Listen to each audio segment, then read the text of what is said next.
శ్రీ కనక మహాలక్ష్మి జ్యోతిష్యాలయం ప్రేమ వశీకరణ, స్త్రీ వశీకరణ, పురుష వశీకరణ, శత్రు వశీకరణ, వివాహం, సంతానం ఆలస్యం అవడం, విడాకులు, కోర్టు సమస్యలు, ధనం, బిజినెస్ సమస్యలు, స్త్రీ పురుషులకు ఎటువంటి నిగూఢ సమస్యలకైనా 100% రోజుల్లోనే పరిష్కారం చూపబడును. గురూజీ రామరాజు. Cell number 9059912955.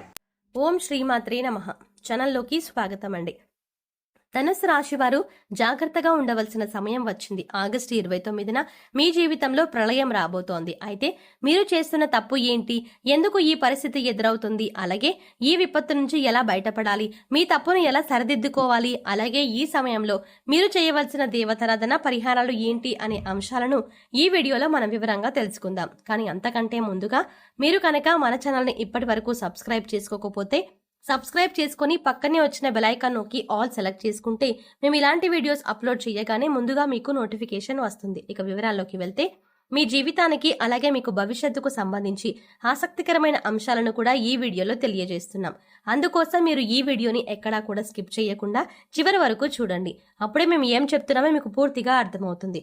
ముఖ్యంగా మీ కుటుంబ సభ్యుల్లో కానీ, మీ స్నేహితుల్లో కానీ, మీకు తెలిసిన వారిలో కానీ ధనుసు రాశి వారు ఉంటే వారితో మర్చిపోకుండా ఈ వీడియోని షేర్ చేసుకోండి. అయితే జ్యోతిష శాస్త్రం ప్రకారం ధనుస్సు రాశి వారిది రాశి చక్రంలో 9వ రాశి. మూల నక్షత్రం 1, 2, 3, 4 పాదాల వారు, ఉత్తరాషాఢ నక్షత్రం 1, 2, 3, 4 పాదాల వారు, అలాగే ఉత్తరాషాఢ నక్షత్రం 1వ పాదం వారందరూ ధనుస్సు రాశికి చెందిన వారే ఉంటారు. ఈ రాశికి అధిపతి గురువు. ఈ రాశికి కోపం చాలా అధికంగా ఉంటుంది. అయితే వచ్చిన కోపం ఎక్కువసేపు నిలవలేకపోయినా కూడా ఈ కోపం వల్ల అనేక రకాల సమస్యలను కొని తెచ్చుకుంటారు. చిక్కుల్లో పడే అవకాశం కూడా ఎక్కువగా ఉంటుంది.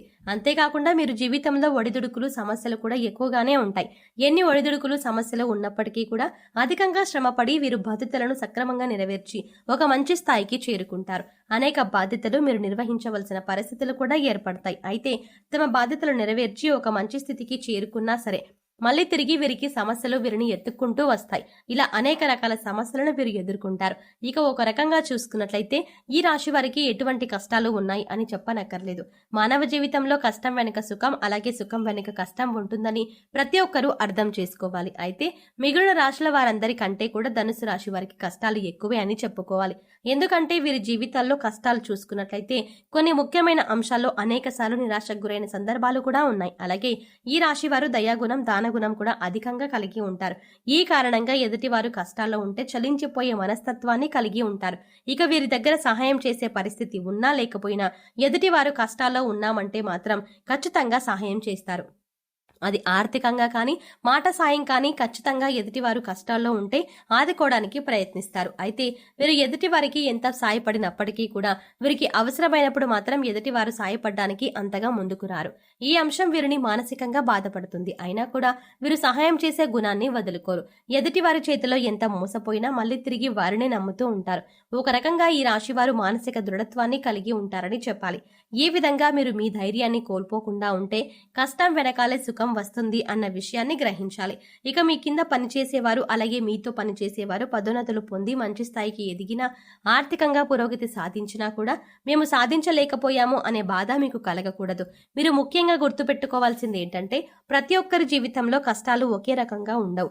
ఒకరికి ఆర్థిక సమస్యలు ఉండొచ్చు, మరొకరికి మానసిక సమస్యలు ఉండొచ్చు, మరొకరికి కుటుంబ సమస్యలు, అలాగే మరికొందరికి వైవాహిక జీవితంలో సమస్యలు ఉండవచ్చు. ఎవరికి ఏ సమస్య ఉందో మనం చెప్పలేము. కాబట్టి ఎదుటి వారికి సమస్య లేదు అని మీరు ఎప్పుడూ అనుకోవద్దు. అలాగే అన్ని కష్టాలు నాకే వస్తాయి అని మీరు కుంగిపోవద్దు. మానసిక స్థైర్యాన్ని అధికంగా కలిగి ఉండాలి. ఈ విషయాన్ని మీరు గమనించి జీవితంలో ముందుకు సాగాలి.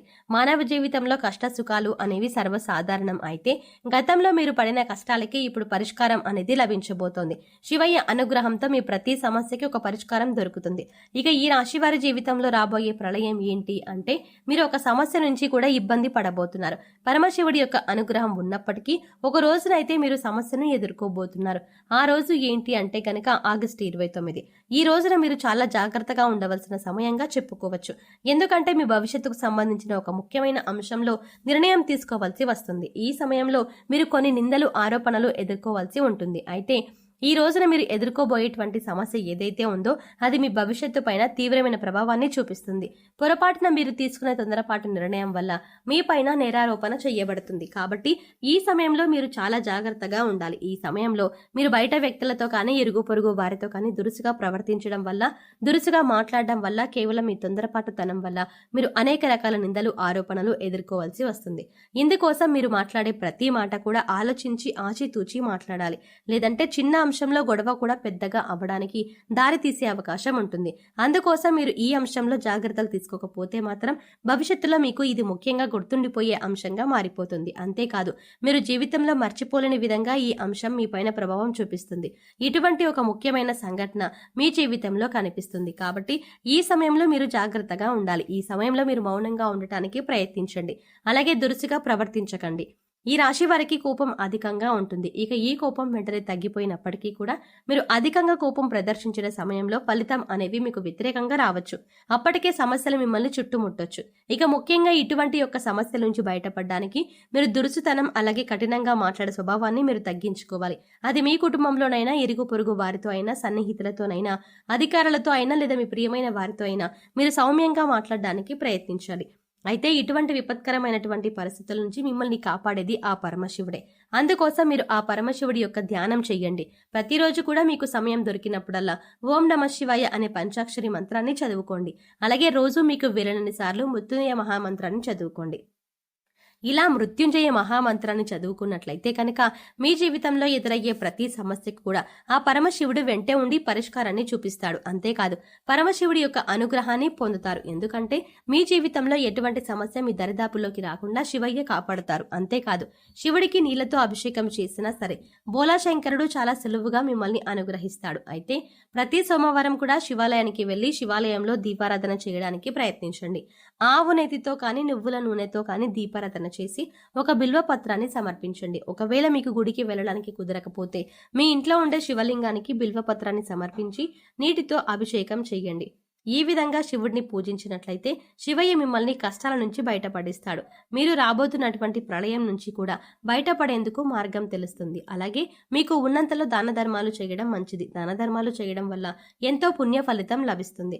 అపారమైన దైవశక్తిని పొందుతారు. ఇక మిగిలిన అంశాలలో మీరు మిశ్రమమైన ఫలితాలు పొందబోతున్నారు. అయితే మీకు ఉండే కోపం, మాట తీరు అలాగే కఠినమైన స్వభావం కారణంగా ఈ యొక్క సమస్య పెద్దదయ్యే అవకాశం ఉంది. కాబట్టి ఈ అంశంలో జాగ్రత్త వహించండి. సో చూసారు కదండి, ఆగస్టు 29న ధనుస్సు రాశి వారి జీవితంలో ఎటువంటి ప్రళయం రాబోతోంది, ఆ ప్రళయం నుంచి మీరు ఎలా బయటపడాలి, ఈ ప్రళయానికి గల కారణం ఎవరు, ఈ సమయంలో ఏ దేవతారాధన చేసుకుంటే మీకు సమస్య నుంచి బయటపడతారు, మీరు మార్చుకోవలసిన ప్రవర్తన ఏంటి అనే అంశాలను ఈ వీడియోలో మనం వివరంగా తెలుసుకున్నాం కదండి. ఈ వీడియో మీకు నచ్చినట్టయితే లైక్ చేయండి. అలాగే మీ ఫ్రెండ్స్ అండ్ ఫ్యామిలీ మెంబర్స్లో ఎవరైనా ధనుసు రాశి వారు ఉన్నట్లయితే వారితో ఈ వీడియోని షేర్ చేసుకోవడం మాత్రం ఎట్టి పరిస్థితుల్లో మర్చిపోకండి. కానీ అంతకంటే ముందుగా మీరు కనుక ఇప్పటి వరకు మన ఛానల్ని ఇంకా సబ్స్క్రైబ్ చేసుకోకపోతే వెంటనే సబ్స్క్రైబ్ చేసుకోండి. అలాగే పక్కనే ఉన్న బెల్ ఐకాన్ని క్లిక్ చేయండి. అంతేకాకుండా అందులో ఉన్న ఆల్ అప్డేట్ని సెలెక్ట్ చేసుకోండి. అలా సెలెక్ట్ చేసుకోవడం ద్వారా మేము చేసే ప్రతి వీడియో అప్డేట్ మీ మొబైల్కి ముందుగా నోటిఫికేషన్గా అందుతుంది. మరో చక్కటి వీడియోతో మళ్ళీ కలుద్దామండి. ఓం శ్రీమాత్రే నమః.